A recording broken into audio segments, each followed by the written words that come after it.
Consonant digraph SH. A. Write few words which begin with SH and end with SH. Ship, shop, shoe, sheep,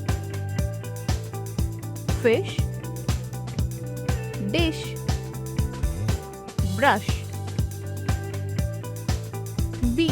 Look at the pictures, write SH words in the blanks. The man is in the ship. He has got a fish and a shell.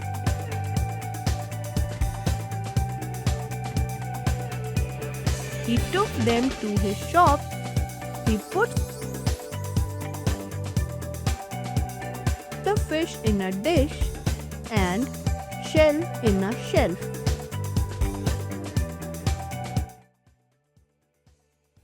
If you enjoyed the video, please like and share it with your friends. Do not forget to click the bell icon to subscribe for more such fun learning videos.